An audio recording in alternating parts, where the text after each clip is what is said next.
Paz e graça do Senhor para cada um de nós. Vamos continuar com esta série de estudos que estamos a fazer do Apocalipse e pedimos primeiro a direção do Espírito Santo para que podamos realmente compreender o que o Senhor nos quer ensinar. Então, recapitulando, fazendo um breve resumo daquilo que vimos na semana anterior, então analisamos a cena de adoração celestial, onde se encontrava o trono, estava lá o Pai, no capítulo 4, os 4 seres viventes e os 24 anciãos.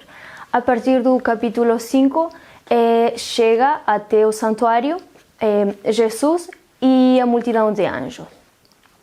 Agora, vamos continuar com o estudo, vamos estudar os 7 selos. Mas para introduzir-nos nos 7 selos, gostava primeiro de que dessemos leitura a Apocalipse capítulo 7 e verso 9, onde vamos encontrar ali outra vez a cena de adoração celestial. Mais uma vez vamos encontrar o santuário, o trono, os 24 anciãos, os seres viventes e uma multidão de remidos. Então nos diz assim, verso 9: Depois destas coisas, olhei e eis que aqui uma multidão, a qual ninguém podia contar, de todas as nações, e tribos, e povos, e línguas, que estavam diante do trono e perante o Cordeiro, trajando vestes brancas e com palmas nas suas mãos. Vamos continuar com o verso 11 até o 15. E todos os anjos estavam ao redor do trono, e dos anciãos, e dos 4 animais, e postraram-se diante do trono sobre seus rostos, e adoraram a Deus. Um dos anciãos me falou, dizendo: Estes que são vestidos de vestes brancas, quem são e de onde vieram? E depois aquele mesmo ancião responde: Estes são os que vieram da grande tribulação e lavaram as suas vestes e as branquearam no sangue do Cordeiro. Então, como podemos observar aqui nos versos que acabamos de ler de Apocalipse, então temos o trono, os 4 seres viventes, os 24 anciãos, e agora temos um novo componente, temos também a chegada dos remidos ao santuário. Isto quer nos dizer que o que vamos a estudar agora do capítulo 6 encontra-se entre o capítulo 4 e 5, que era a ascensão de Cristo, ou a chegada dele ao santuário celestial, e o capítulo 7, que é a chegada dos remidos ao santuário. Esse é muito importante, por quê? Porque nós viemos trazendo uma interpretação histórico-profética, mas há muitas outras interpretações, como eu já apresentei no primeiro estudo que fizemos. Então, há quem diga que é para o futuro, o cumprimento do selo, que vem só após o rapto da igreja, essa interpretação futurista que um dos jesuítas criou. E também temos outra interpretação que é preterista, a qual fala em que os acontecimentos dos 7 selos já passaram, já não tem para nós motivo de ser estudado porque já passaram. Mas agora, nós temos que ver, como já disse, deixar bem claro, que estes selos estão a decorrer entre a chegada de Cristo ao santuário e o começo dele, do seu ministério lá, e a chegada dos remidos ao santuário. Ou seja, são os acontecimentos ou passos históricos entre um e outro facto ou hecho histórico. Então, outra coisa importante é que a visão dos 7 selos é paralela à das 7 igrejas. Também se está a estudar com a história da igreja, as 7 igrejas, e vamos ver através desse estudo também a componente paralela entre eles, como vão decorrendo no mesmo período de tempo. Mas a diferença qual é? Porque nós embatemos e já vimos nas 7 igrejas, por que outra vez se repite o estudo com os 7 selos? Pareceria não ter lógica. Mas enquanto as 7 cartas às igrejas denunciavam as heresias da igreja, agora os 7 selos condenam a opressão, a violência e a perseguição que se vai fazer à igreja. Então, vamos a continuar e quero convidar-os a ler o primeiro e o segundo verso de Apocalipse 6. E havendo o Cordeiro aberto um dos selos, olhei e ouvi um dos 4 seres viventes, que dizia como em voz de trovão: Vem e vê. E olhei, e eis um cavalo branco, e o que estava sentado sobre ele tinha um arco, e foi-lhe dada uma coroa, e saiu vitorioso e para vencer. Então, temos aqui um cavalo branco e um ginete que traz um arco. no antigo Império Romano, quando conseguiam uma conquista, os líderes passeavam pela rua em cavalos brancos para que o povo todo celebrasse a conquista. Ou seja, que aqui este cavalo branco nos está a apresentar conquista de guerra. Este primeiro selo é um dos triunfos do Evangelho no primeiro século da era cristã. Por isso é que a brancura do cavalo. Nós sabemos que o branco representa a pureza. Isto trasladado ao que estamos a estudar representaria a pureza da fé daquele tempo. E não só, o jinete tem uma coroa. Isto também nos dá a entender que é vitorioso, ou seja, em que a verdade naquele primeiro tempo foi promulgada com muito sucesso pelos primeiros ministros que estiveram a liderar a igreja na altura. Agora, surge a pergunta, e o cavaleiro ia para onde? Pronto, a sua missão era ilimitada, porque o Evangelho é para todo o mundo. O cavaleiro saiu vitorioso e para vencer. Agora quero que analicemos uma fonte do terceiro século, e isto é muito importante para ver, porque não sou eu que acredito nisto, nem é só a nossa igreja. Quero apresentar-vos uma fonte muito antiga do terceiro século, onde dos pais da igreja, chamado daquela altura um mártir da fé, porque ele morreu realmente pela fé cristã, a compreensão que ele tinha em relação a este selo, ou a estes versos. Então, o livro o senhor chama-se Vitorino, e ele escreveu o livro de profecias sobre o Apocalipse, comentários de Vitorino sobre o Apocalipse. Depois que o Senhor ascendeu ao céu e abriu todas as coisas, enviou o Espírito Santo, cujas palavras os pregadores dispararam como setas diretas ao coração humano, para que vencessem a incredulidade. O cavalo branco é, portanto, a palavra da pregação com o Espírito Santo enviado ao mundo. Quero mostrar-vos aqui, este é o livro Vitorino de Petóvio. Ele foi um mártir da igreja.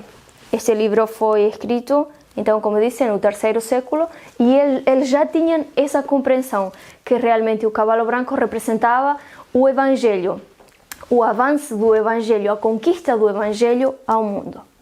Então agora quero que leamos outro verso, em Apocalipse 6, versos 3 e 4.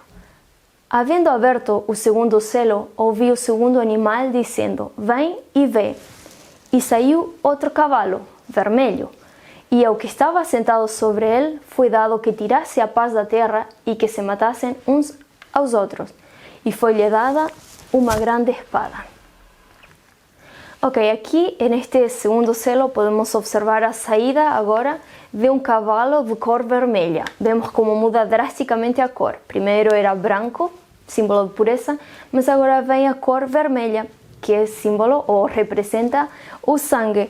Então, podemos ver aqui que isto traz um mau augúrio, como se pode dizer, ou seja, símbolo de morte.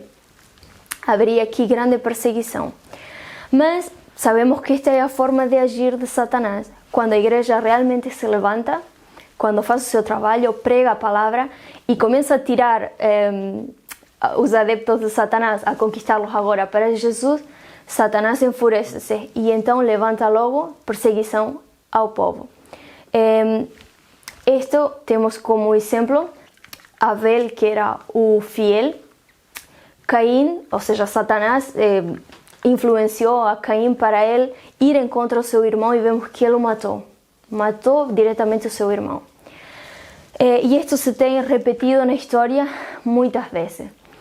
Mas de facto, quero que leamos no Grande Conflicto, en página 43, un parágrafo donde nos dice: o Evangelho apresenta os princípios de vida que se acham totalmente em desacordo com seus hábitos e desejos, e eles se erguem em rebelião contra ele. Odeiam a pureza que lhes revela e condena os pecados, e perseguem e destroem os que com eles insistem em suas justas e santas reivindicações. É neste sentido que o Evangelho é chamado uma espada, visto que as elevadas verdades que traz ocasionam o ódio e a contenda.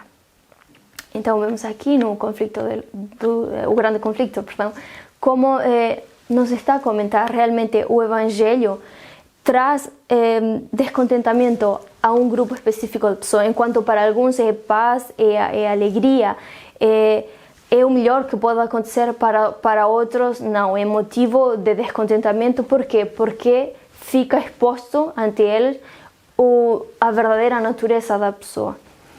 Mas vamos ler outro parágrafo onde nos diz: onde quer que procurassem refúgio, os seguidores de Cristo eram caçados como animais, eram forçados a procurar esconderijo nos lugares desolados e solitários, desamparados, aflitos e maltratados, dos quais o mundo não era digno, errantes pelos desertos e montes e pelas covas e cavernas da terra. As catacumbas proporcionavam abrigo a milhares. Longas galerias tinham sido feitas através da terra e da rocha. O escuro e complicado trama das comunicações estendia-se quilômetros além dos muros da cidade. Quando o doador da vida despertar, os que pelejaram o bom combate, muitos que foram mártires por amor de Cristo, sairão destas sombrias cavernas. Então vemos aqui o que Satanás fez com o povo do Senhor. Descontento pelo grande avanço do Evangelho e como a conquista iba tendo muito sucesso, sendo exitosa, então agora foi diretamente a perseguir e matar aos fiéis, ao povo do Senhor dessa altura.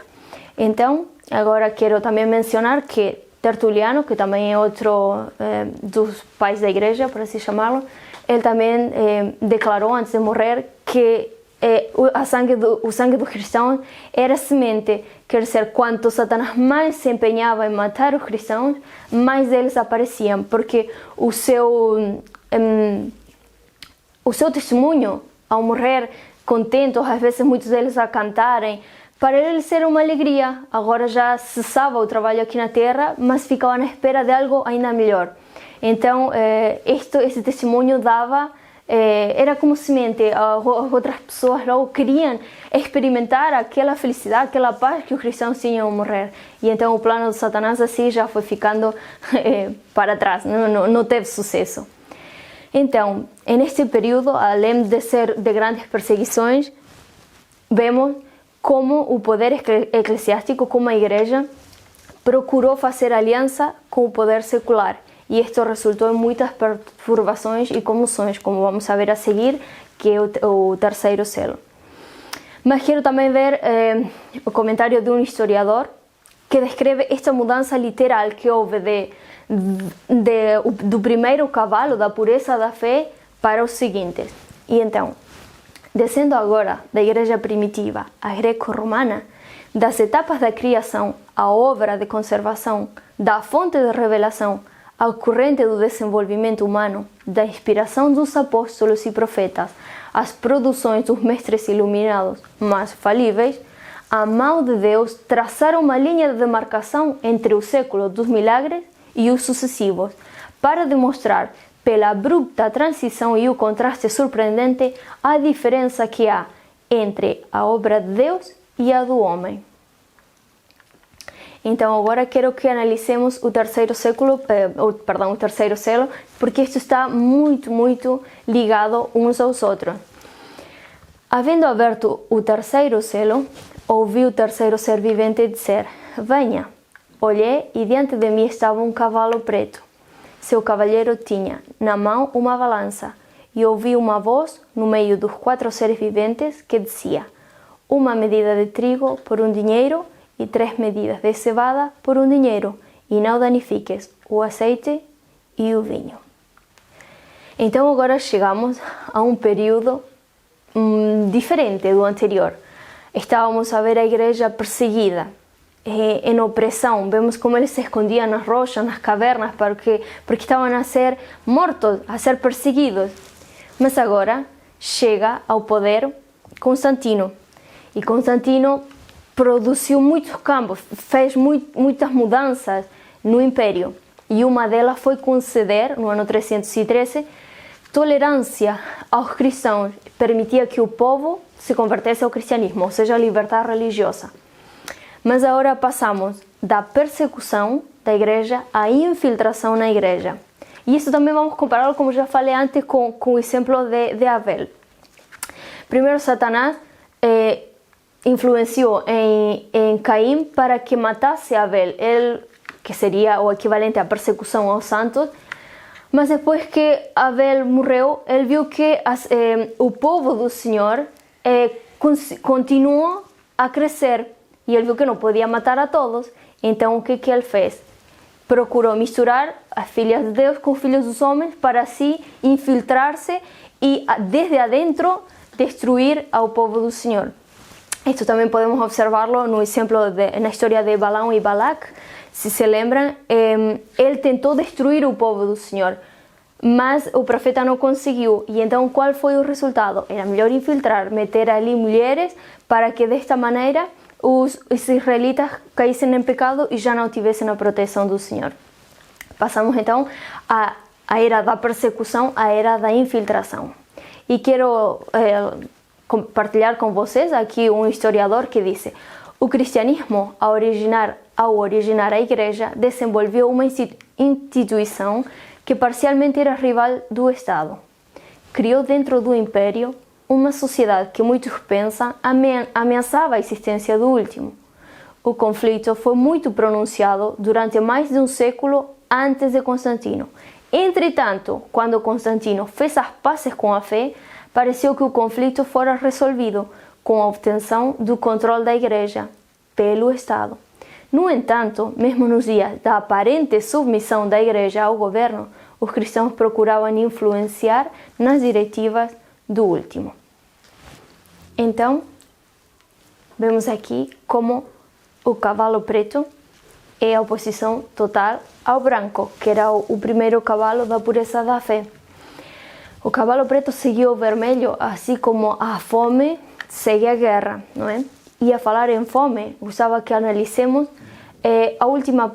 o verso 6, que nos dizia: ouvi uma voz no meio dos 4 seres viventes que dizia: uma medida de trigo por um dinheiro e 3 medidas de cevada por um dinheiro, e não danifiques o azeite e o vinho.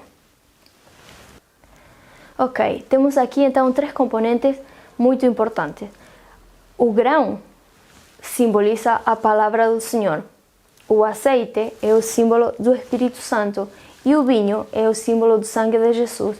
Vejamos que a voz que saiu do meio não é a voz que estava a falar, ou seja, não era um dos seres viventes a dizer isto, senão saiu do meio deles, ou seja, é Jesus a falar, que não se danifique nem o azeite nem o vinho. Portanto, das componentes, vemos aqui como só o grão, que é a palavra de Deus, era a que era escassa, a que era muito cara. Então, a fome só toca, como vimos, o grão, que é a parte da palavra do Senhor. Ou seja, que no âmbito humano a igreja perdeu completamente o seu chamado. Já não satisfaz as necessidades espirituais nem teológicas dos seus membros. Este período ficou marcado por ser de grandes trevas e corrupção moral na igreja. Este período vai do ano 313 até o ano 538. Mas quero partilhar com vocês algumas leis importantes que Constantino promulgou a favor do cristianismo, que também já tínhamos mais ou menos falado. No ano 313 se proclama o Edito de Milão, que dava liberdade religiosa a todos os cidadãos do Império. No ano 315 foram abolidos costumes pagãos que podiam ser ofensivos para os cristãos. E no ano 321 foi promulgada a primeira lei dominical, que vou compartilhar com vocês. Está no Códex Justiniano. Diz que todos os juízes e todos os habitantes da cidade e todos os comerciantes e artesãos descansem no venerável dia do sol, mas os lavradores atendam com plena liberdade o cultivo dos campos. Ok, vemos aqui para já a primeira doutrina errônea que Constantino trouxe, que foi a do domingo, quando a Bíblia não fala sempre do sábado. Portanto, vemos aqui como começaram a introduzir-se os erros. Mas continuemos. No ano 325, então, foi o primeiro concílio ecumênico em Niceia. E no ano 330, Constantino traslada a sua sede agora a Constantinopla, como a sede do Império. E no ano 337, agora se vincula a igreja com o Estado. E Constantino subordina a igreja e la torna um instrumento da política do Estado. Vemos como aqui se foi de a pouco até que chegou a ser completa a união entre a Igreja e o Estado. Ou seja, a Igreja que antes era pura, que parecia, como leímos do historiador, que parecia um perigo para o Estado ou o Império, agora já são os dois. Então, agora podemos resumir que a profecia deste terceiro selo nos mostra o tempo da história em que a Igreja estava muito preocupada em estabelecer-se como instituição, tanto que esqueceu as necessidades espirituais dos seus membros. Neste período foi quando a Igreja se estabeleceu como um poder político com o seu próprio território na Itália, no ano 538. A história denominou a Gregório Grande, um papa que esteve entre os anos 590 e 604, como o primeiro em acumular funções tanto políticas como religiosas, enquanto que a prosperidade política só trazia empobrecimento espiritual à Igreja. ¿Por quê? Porque a instituição em si mesma estava muito preocupada por estabelecer-se, por ser, por influenciar, e começou a deixar a um lado a palavra de Deus, agora trazendo as tradições humanas. E vamos ler em relação a esse ponto o que William Miller tem para nos dizer.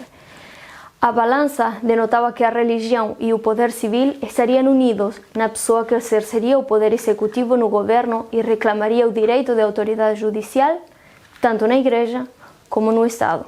Isto foi verdade entre os imperadores romanos, entre Constantino até o reinado de Justiniano, quando este entregou a mesma autoridade judicial ao bispo de Roma.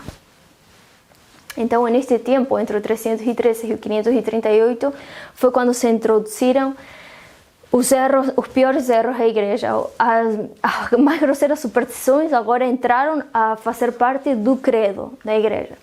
Vamos analisar outra fonte que detalha alguns dos erros e superstições que entraram na Igreja.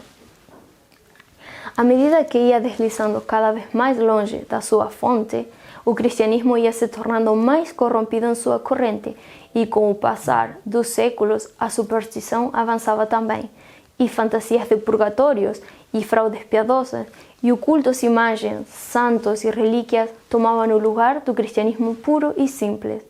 Afinal, o livro de Deus é posto de lado e substituído por histórias lendárias e tradições de homens, sendo todas essas corrupções recolhidas e organizadas num regular sistema de superstição e opressão. Agora, embriagada por todo este prestígio político que a Igreja tinha, ela começou a considerar-se o critério da verdade. Agora, o dogma, as tradições, o que a Igreja dizia, superou ou reemplazou a palavra de Deus dentro da instituição, criando assim uma invitação aberta à opressão e à intolerância, que é o que vamos a ver a seguir no quarto selo. Então, convido-vos a ler o verso que nos fala do quarto selo. Havendo aberto o quarto selo, ouvi a voz do quarto ser vivente dizer: venha. Olhei e diante de mim estava um cavalo amarelo. Seu cavaleiro chamava-se Morte e o Hades o seguia de perto. Foi-lhes dado poder sobre um quarto da terra para matar pela espada, pela fome, por pragas e por meio dos animais selvagens da terra. Ok, este quarto período vai desde o ano 538 até o ano 1517. A Igreja agora personifica a morte no seu nível mais criminal. O Apocalipse nos dizia que o cavalo trazia um ginete que se chamava Morte e que o Hades o seguia. Bem, agora este período em que a Igreja passa de ser a perseguida a ser agora a perseguidora, ok? Persegue a todos por supostas heresias. Este quarto cavalo é equivalente também à Igreja de Tiatira, que suportava Jezabel no Antigo Testamento, como se pode ler na carta à Igreja de Tiatira. No tempo de Elias, quando esteve Jezabel como esposa de Acabe, e houve muita fome na terra, lembram-se disso? Bem, neste período também houve fome, mas esta fome não é física, não é literal, mas é espiritual. Houve mesmo muita fome.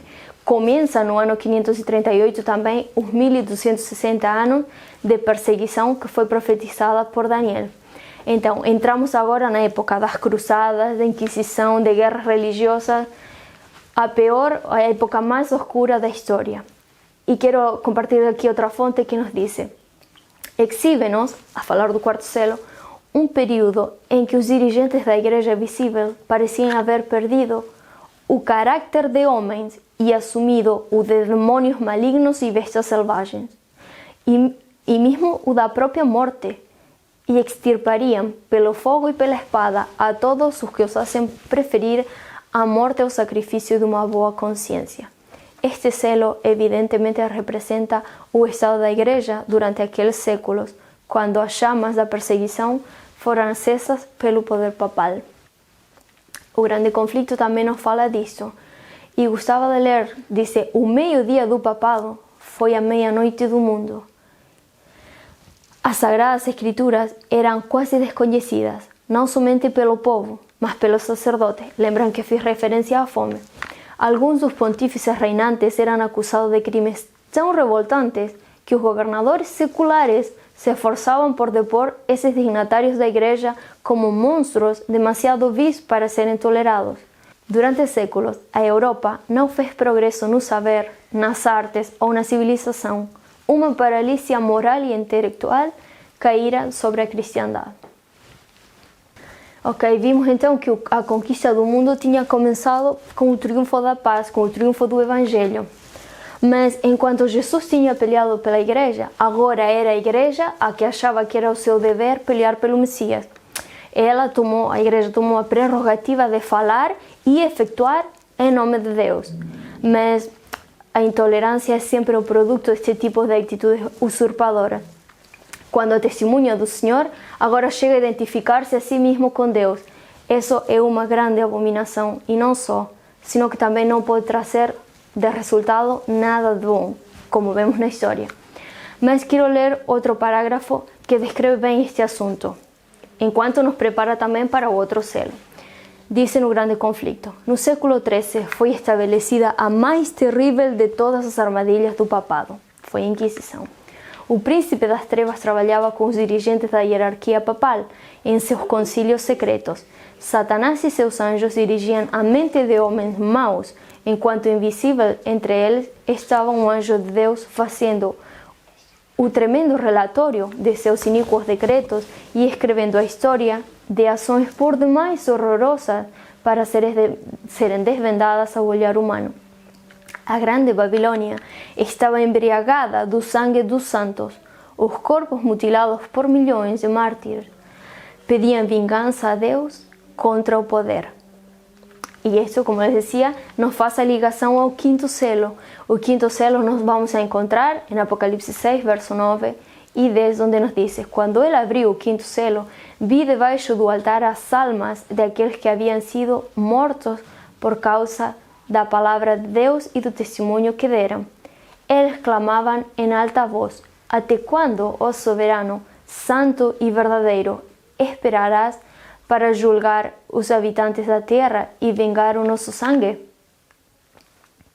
Então cada um deles recebeu uma veste branca, e foi-lhes dito que esperassem um pouco mais até que se completasse o número dos seus conservos e irmãos que deveriam ser mortos com eles.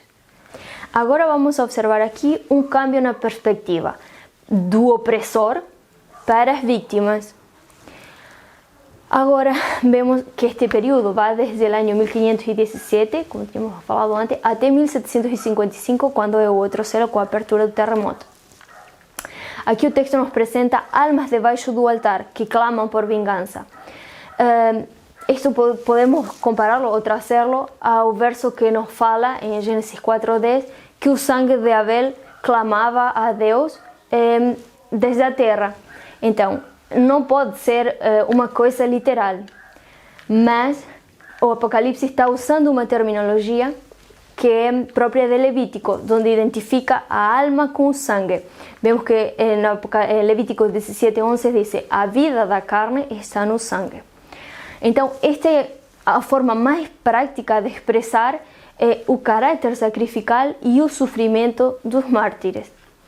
Mas quero convidar-vos a ver também aqui uma fonte que temos de Alberto Barnes, que é um comentarista presbiteriano, para que vejam que não somos só nós, adventistas, que acreditamos que isto seja uma linguagem simbólica. Ele nos diz: não devemos supor que isto ocorreu literalmente e que João tenha na realidade visto almas dos mártires debaixo de altares, pois toda representação é simbólica. Nem devemos imaginar que no céu os que foram maltratados e injustiçados clamem por vingança contra os que os maltratam. Não é o espírito que reina no céu, não é propriamente do céu sentir necessidade de vingança. Portanto, isso é realmente um simbolismo, uma figura para que se entenda melhor. Agora quero mostrar-lhes um poema que foi escrito por um senhor cego que se chama John Milton, que era secretário de Estado da Inglaterra, que quando soube dos horrores que estavam a acontecer contra os valdenses, que a Igreja Católica, ou as coisas que estava a fazer aos valdenses, ele escreveu este poema, que tem uma linguagem muito parecida ao que João está a escrever, que vê do quinto selo. Diz: vinga, ó Senhor, teu massacrado povo santo, cujos ossos jacem nos Alpes espalhados, aqueles que a verdade tu amaram tanto, embora os pais houvessem ídolos louvado. Não os esqueças, pois teu livro relatadas traz as angústias dessas tuas ovelhinhas. O vale, seu gemido ecoava aos altos montes, e as cinzas desses mártires predestinados cobriam vastos campos lá no Piemonte. Por tríplice cruel tirano dominados, surjam das cinzas multidões de seguidores e fujam cedo aos babilônicos horrores. Então vemos como este poeta, ao souber o que tinha acontecido ou o que estava a acontecer com os valdenses na altura, ele escreve este poema e a primeira coisa que consegue expressar é: vinga, Senhor, o teu povo que está a ser massacrado, que está lá no Piemonte. Realmente é uma cena triste. Agora, não só este poeta, nem João, quem utilizou ou quem viu esta figura e falou, também Daniel, no capítulo 8, vemos que ele também faz a pergunta: mas até quando ele está a ver o decorrer da história e ver a persecução, como este poder ia realmente a mudar os tempos, a lei ia fazer o que queria e parece que não tinha consequência. E ele então pergunta: até quando? E aí vem a resposta, e esta resposta conduz ao juízo, e a resposta é até 2300 tardes e manhã. E sabemos que após esse período começa então o juízo investigativo. Então, até aqui o juízo não tinha começado, até este quinto selo, vemos, o juízo ainda não tinha, e esta figura está a fazer referência a pedir a vingança, ou seja, a que venha, que comece o juízo, para realmente eles receber. Mas a resposta é que esperem ainda um bocadinho, que ainda se tem que completar o número dos conservos, dos irmãos, que tinham que ser ainda mortos por ele. Por quê? Porque apesar que no ano 1517 começou a Reforma Protestante, sua obra, e começou a denunciar a corrupção e tudo o mal da Igreja, e a reputação da Igreja tinha começado a cair, ainda por um largo tempo a Igreja Católica continuou a perseguir os santos. Urias Smith utiliza esta figura de que foram dadas, ou seja, intenta explicar a figura de que estes santos que estavam a falar receberam vestes brancas como? Tenta explicar de que a partir da Reforma Protestante e da denúncia que eles começaram a fazer, as abominações e a matança e mortalidade injusta da Igreja Católica, então a reputação da Igreja caiu tanto que a fé dos mártires começou a subir, a ser popular. Então eles começaram a ver que eles tinham razão, que tinham morto injustamente os mártires. Então os louvores dos mártires foram cantados, foram admiradas as virtudes deles, a fortaleza foi aplaudida, os nomes dos mártires foram honrados e foram respeitadas as memórias deles. E então Urias Smith disse que isso é o símbolo das vestes brancas que se lhe dá àqueles que estão a pedir a vingança, porque o juízo ainda não começa. Mas quero que analicemos juntos agora o sexto selo, que lo vamos a encontrar no capítulo 6, dos versos 12 ao 14, donde nos dice: observei quando ele abriu o sexto selo. Houve um grande terremoto. O sol ficou escuro como tecido de crina negra. Toda a lua tornou-se vermelha como sangue e as estrelas do céu caíram sobre a terra. O céu foi se recolhendo como se enrola um pergaminho e todas as montanhas e ilhas foram removidas dos seus lugares. Então os reis da terra, os príncipes, os generais, os ricos, os poderosos, todos os homens, quer escravos, quer livres, esconderam-se em cavernas e entre rochas das montanhas. Eles gritavam às montanhas e às rochas: caiam sobre nós e escondam-nos da face daquele que está assentado no trono e da ira do Cordeiro, pois chegou o grande dia da ira deles, e quem poderá suportar? Uma coisa que me parece muito interessante é a súbita mudança de linguagem que há nos 5 selos anteriores em comparação a esta. Nenhum princípio de interpretação pode tornar literal a linguagem dos selos anteriores, estamos a falar de figuras, como também não pode fazer com que a linguagem deste selo seja figurada. Okay? Quero mostrar-vos a opinião de Urias Smith, o porquê este câmbio abrupto. Ele disse que no período abrangido pelo sexto selo é que as porções proféticas da palavra de Deus deviam ser abertas e muitos dariam cuidadosa atenção ao conhecimento destas coisas. Portanto, assim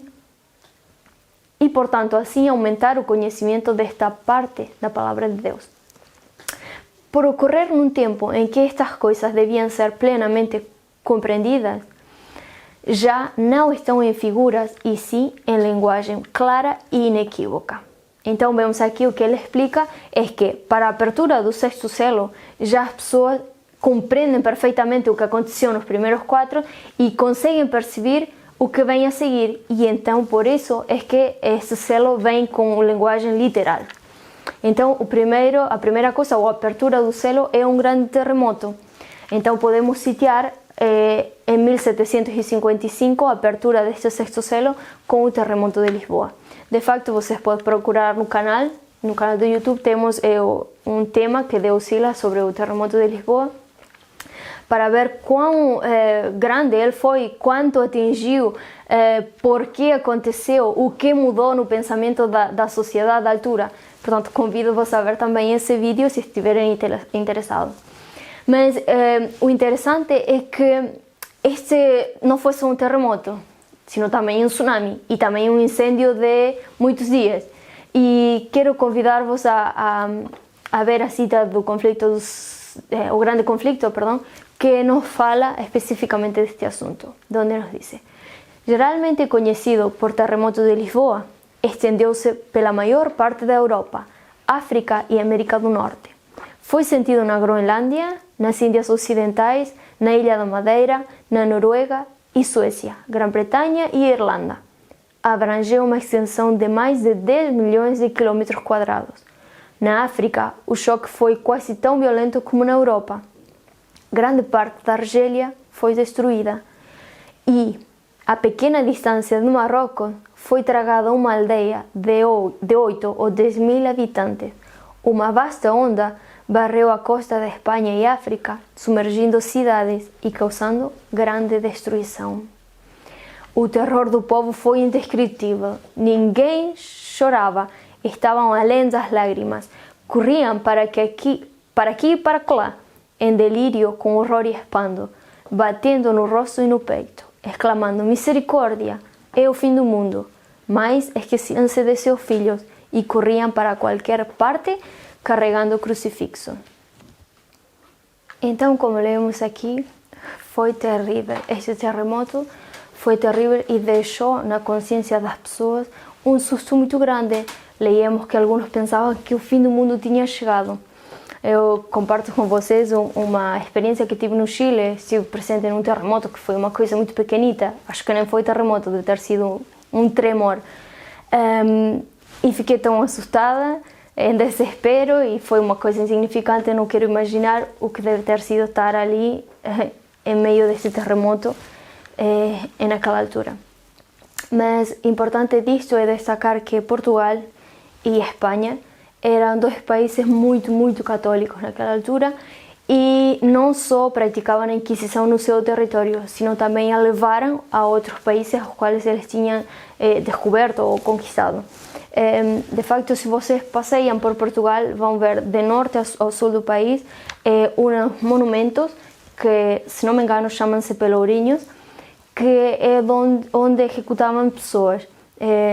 Portanto, vemos como isto em parte pode ter sido também um castigo da parte de Deus por serem tão maus, tão perversos, tão matar tantas pessoas.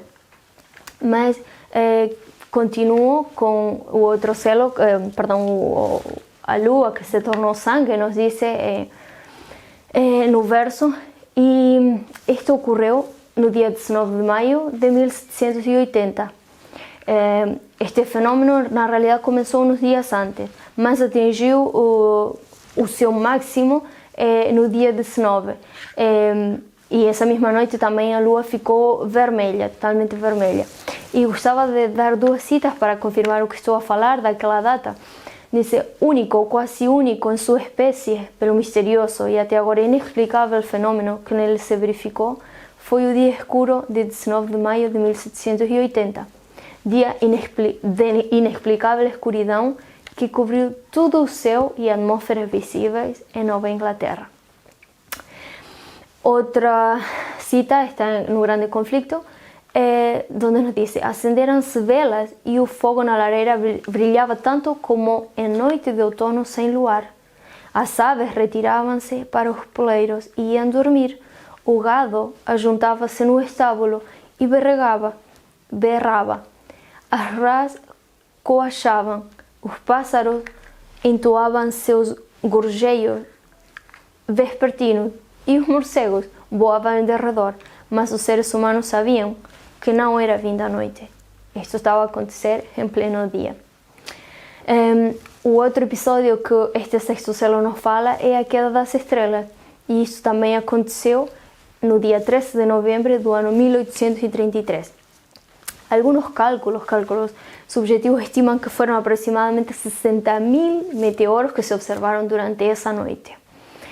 Aqui é uma cita de um periódico daquela altura, onde nos diz: nenhuma expressão, na verdade, pode chegar à altura do esplendor daquela exibição magnificente.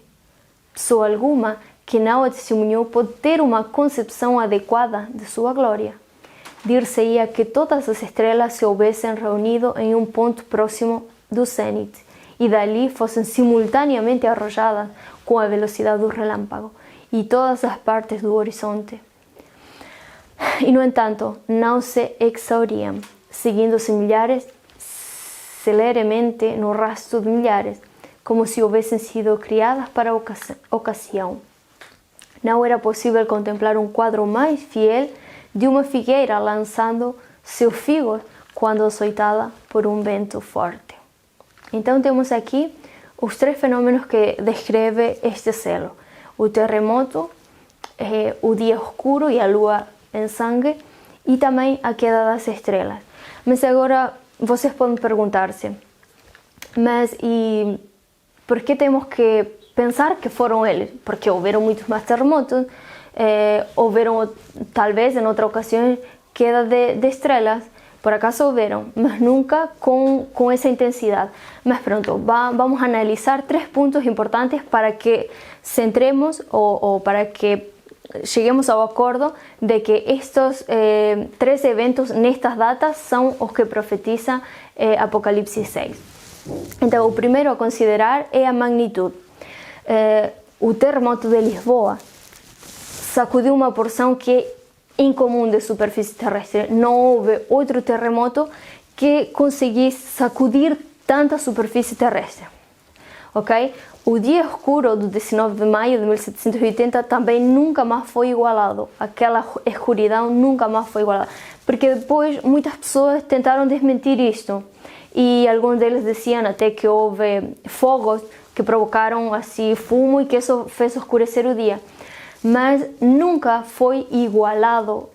Já houve fogos, já houve incêndios muito grandes, extensões enormes de território a arder, e nunca houve outro dia igualmente escuro que o dia 19 de maio de 1780.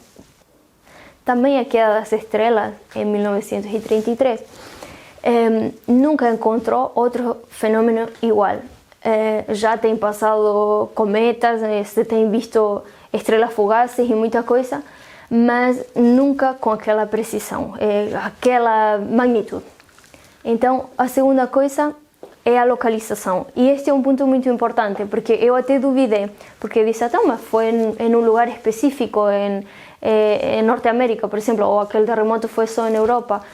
Mas isto é importante. Estes factos que ocorreram, que já vimos, ocorreram principalmente em América do Norte e na Europa, que era onde o povo estava reunido estudando a Bíblia e querendo interpretar o cumprimento das profecias, querendo saber o que estava acontecendo. De facto, há eventos que não precisam ser universais para que transmitam uma mensagem que seja global. Vemos que Jesus nasceu num estábulo, mas a sua mensagem atingiu até nós hoje. E leí há pouco tempo a história de um comboio que trazia problemas. E então ele começou a apitar de uma forma, mas as pessoas que estavam ao pé da rua, mais para a frente, não perceberam o que estava a acontecer.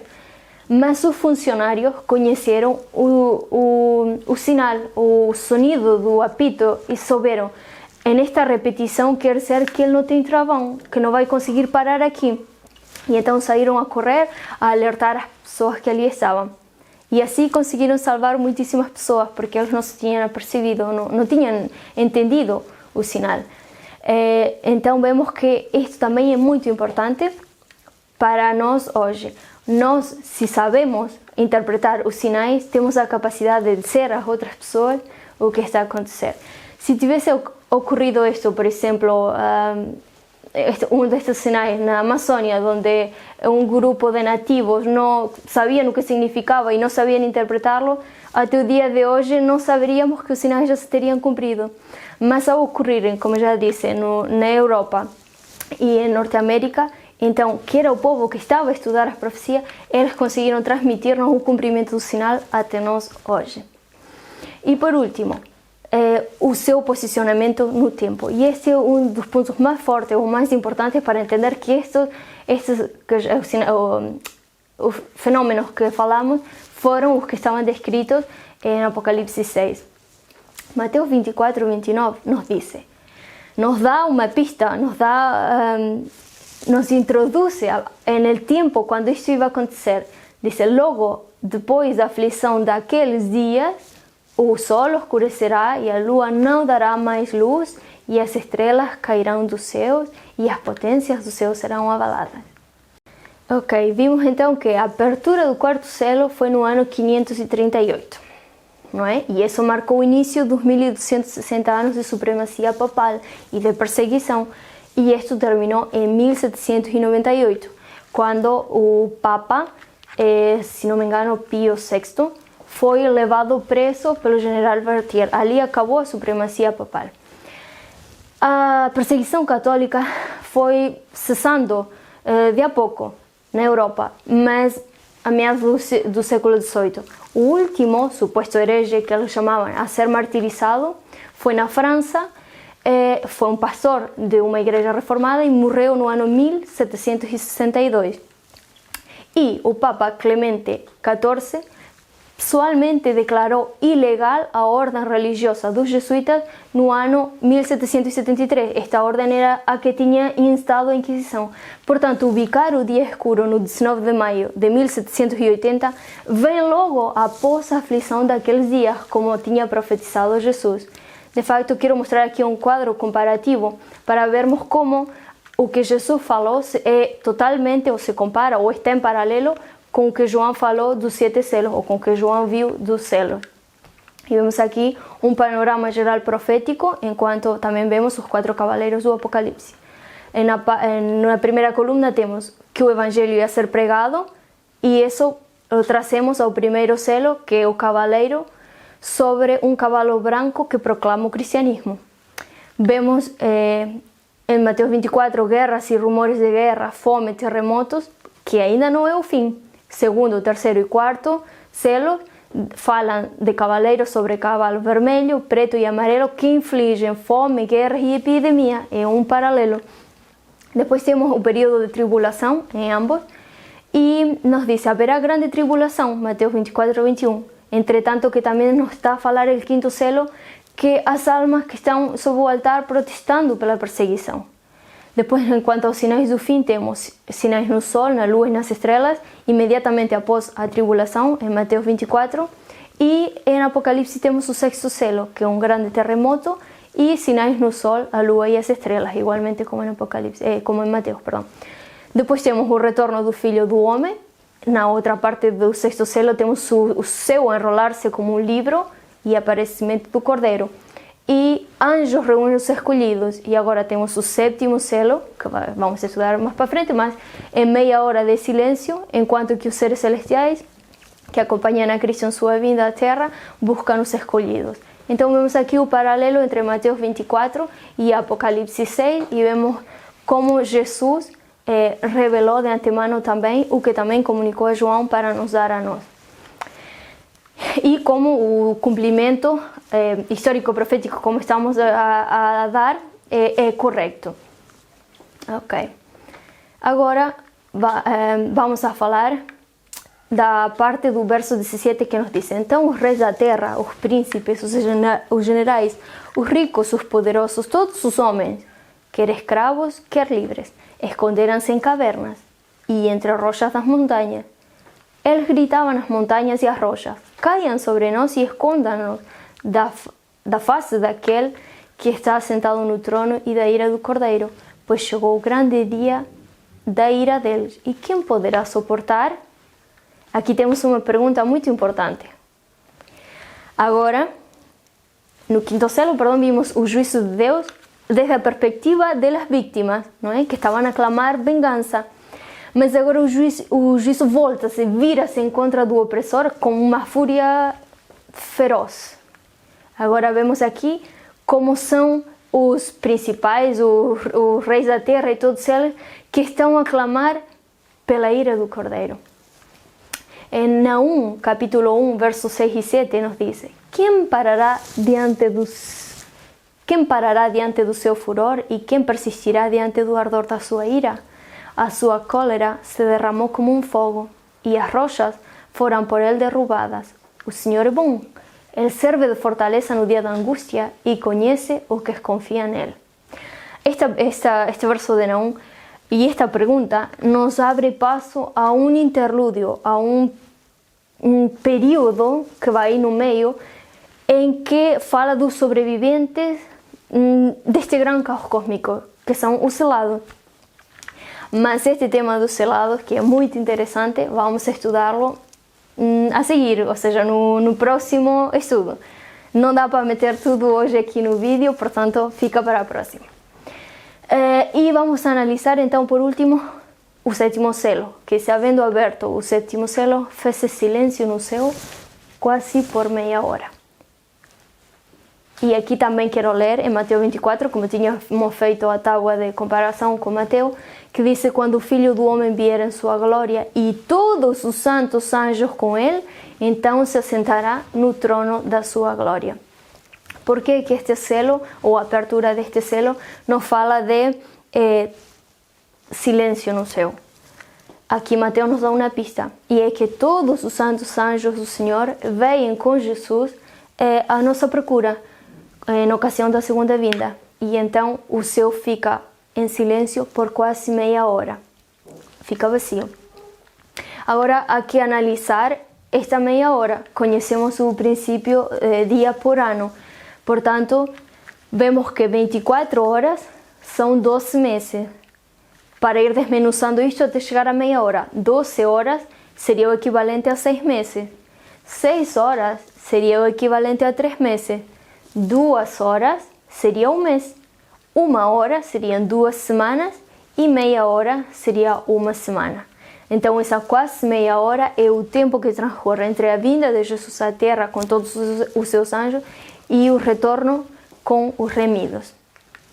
Agora, para finalizar quería tocar un tema importante que ficou aberto na semana anterior e eu prometi que iba a dar essa informação nesse estudo. E é qual é a informação que está dentro daquele livro selado. Vemos que para ele estar selado com 7 selos é porque tem ali algo muito importante. De facto, João chorava muito porque não havia ninguém digno de abrir o livro. Quer dizer, a informação que estava ali era de vital importância e João compreendeu isso. Então vamos a ir a Apocalipse 5, voltar para trás um bocadinho, assim podemos deixar este ponto fechado. Vi na destra do que estava sentado sobre o trono um livro escrito por dentro e por fora, selado com 7 selos. Ok, o selo era o equivalente ao que hoje temos como uma firma, né? Uma assinatura. Então o que eles faziam? O pergaminho, né, onde estava escrita a informação, eles depois passavam um fio e metiam cera ou barro e em cima o carimbo, quer seja um anel ou qualquer outra coisa que eles usavam como selo. Agora, havia um tipo específico de documentos que na altura do Império Romano, quando João está a ver esta visão, que era selado com 7 selos. E esses são testamentos e contratos. Ok? Apenas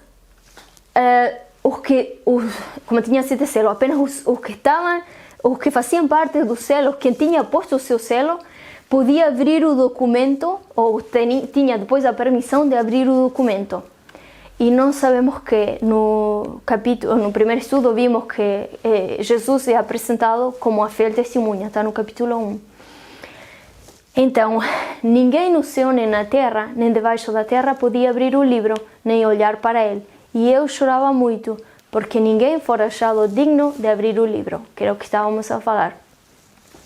Realmente João compreendeu, então, a importância desse livro. Mas no Apocalipse ele não nos fala. Então, temos que buscar informação adicional para interpretar qual era o conteúdo desse livro. Então, quero que veamos um episódio específico que foi registrado nesse livro. E esse episódio encontra-se no livro Palavras de Vida do Grande Maestro. Palavra de Vida do Grande Maestro em espanhol. Este livro não se encontra em português, mas eu fiz a tradução. Diz: assim fizeram a sua eleição os dirigentes judeus. A sua decisão foi registrada no livro que João viu na mão daquele que assenta-se no trono. O livro que nenhum homem podia abrir. Com todo o seu caráter vindicativo, aparecerá à frente deles o dia em que este livro seja aberto pelo leão da tribo de Judá. Ok? Temos aqui duas coisas interessantes. A primeira é que aqui, quando este livro seja aberto, já não se nos vai apresentar a Jesus como um cordeiro imolado, senão agora virá o leão da tribo de Judá com caráter vindicativo a mostrar o conteúdo desse livro.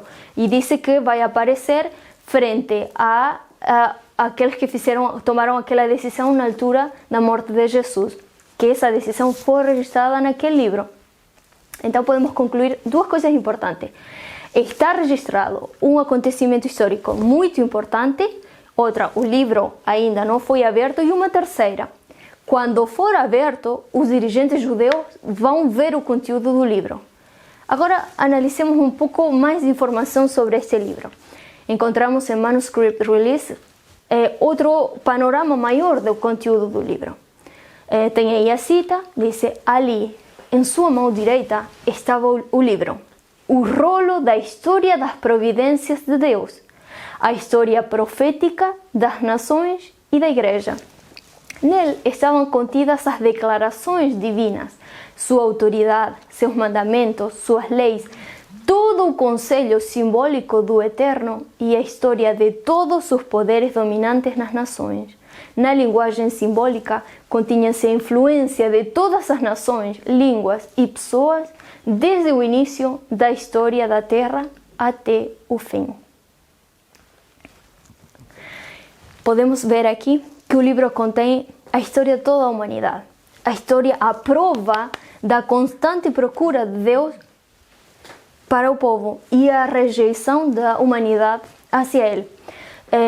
comparando isto a um testamento, que dissemos que eram os pergaminhos que na altura tinham os 7 selos, na altura do Império Romano, quando João escreveu isso, que tinham 7 selos.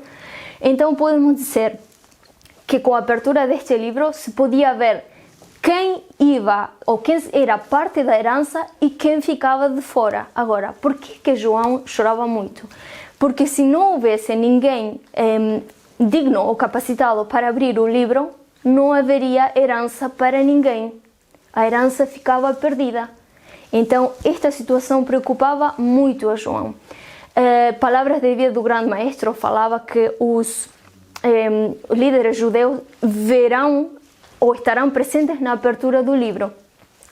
Então, isso nos faz entender que a abertura do livro ainda é futura. Mas quero que vejam comigo a cena no grande conflito, que explica o que acaba de descrever o que traz este livro. Mas antes de vermos isso, gostava de dizer, toda a história, ou tudo o que venimos falando, não é nada novo, não é algo que eu inventei, ou que só fontes históricas confirmam.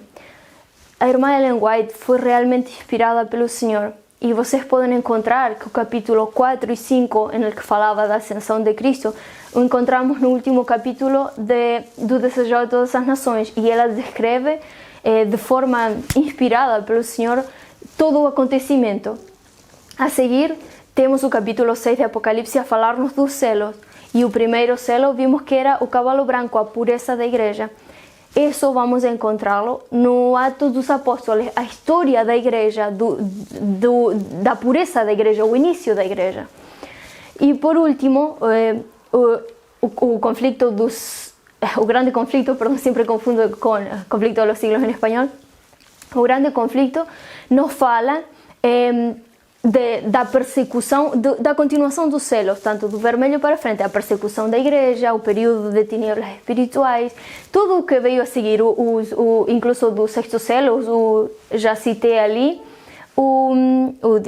a chuva de estrelas, perdão, o terremoto de Lisboa, o dia escuro.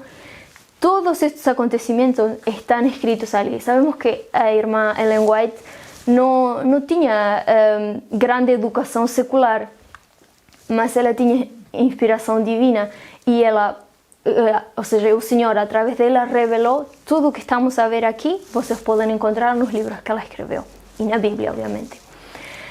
Mas quero então convidar-vos a ler este, que é o último capítulo. Eu recomendo, irmãos, leiam este último capítulo, certeza que já o leram, mas agora que estamos a ver isto de outra forma, convidamos a voltar a ler para que com outros olhos possam analisar este último capítulo do grande conflito. Ele nos descreve esta cena, irmãos, é um bocado comprido, mas acompanha-me, vale a pena. Diz: por sobre o trono se revela a cruz, e semelhante a uma vista panorâmica aparecem as cenas da tentação e queda de Adão, e os passos sucessivos no grande plano para redimir os homens. O humilde nascimento do Salvador, sua infância de simplicidade e obediência, seu batismo no Jordão, o jejum e tentação no deserto, seu ministério público, desvendando aos homens as mais preciosas bênçãos do céu, os dias repletos de atos de amor e misericórdia, suas noites de oração e vigília na solidão das montanhas, as tramas de inveja, ódio e maldade com que eram retribuídos os seus benefícios, a agonia terrível e misteriosa no Getsemani, sob o peso esmagador dos pecados do mundo inteiro, sua traição nas mãos da turba assassina, os tremendos acontecimentos daquela noite de horror, o prisioneiro que não opunha resistência, abandonado por seus discípulos mais amantes, rudemente empurrado pelas ruas de Jerusalém, o conflito de Deus, exultantemente exhibido perante Anás, citado ao palácio do sumo sacerdote, ao tribunal de Pilatos, perante o cobarde e cruel Herodes, escarnecido, insultado, torturado e condenado à morte. Tudo é vivamente esboçado. E agora, perante a multidão agitada, revelam-se as cenas finais. O paciente sofredor, trilhando o caminho do Calvário. O príncipe do céu, suspenso na cruz. Os altivos sacerdotes e a plebe zombateira a escarnecer de sua agonia mortal, as trevas sobrenaturais, a terra a palpitar, as pedras despedaçadas, as sepulturas abertas, assinalando o momento em que o Redentor do mundo rendeu a vida. O terrível espectáculo aparece exatamente como foi. Satanás, seus anjos e súbditos não têm poder para se desviarem do quadro que é a sua própria obra. Cada ator relembra a parte que desempenhou. Herodes matando as inocentes crianças de Belém, a fim de que pudessem destruir o rei de Israel. A vil Herodías, cuja alma criminosa reposa sobre cuja alma criminosa reposa o sangue de João Batista. O fraco Pilatos, subserviente às circunstâncias, os soldados zombadores, os sacerdotes e principados, e a multidão furiosa que clamou: o seu sangue caia sobre nós e sobre nossos filhos. Todos contemplam a enormidade de seu crime, enquanto os remidos lançam suas coroas aos pés do Salvador, exclamando: Ele morreu por mim. Convido-vos realmente a ler este último capítulo do Grande Conflito, para que vocês vejam. Primeiramente, antes de abrirse como em vista panorâmica o livro, se abrem os outros livros e cada pessoa vê a sua história pessoal. Mas depois temos a abertura deste livro e em vista panorâmica todos contemplam a história da humanidade, a constante procura do Senhor, e como vimos aqui, especialmente a cena de Cristo na terra e as cenas finais, a sua morte, quienes colaboraram, que fizeram. Eu cortei aí, mas o parágrafo continua falando dos discípulos e da obra daí para a frente de cada um. Irmãos, este livro se abre após o milênio, porque estão ali todos presentes, tanto os redimidos como os ímpios ressuscitados. Este livro se abre ali e todos contemplam a obra, tanto pessoal como geral do Senhor para com a humanidade. Em que grupo estarás, irmão? Convido-te a ler tanto o Desejo de Todas as Nações, como Atos dos Apóstolos, como o Conflito dos Séculos, e convido-te também a entregar a tua vida ao Senhor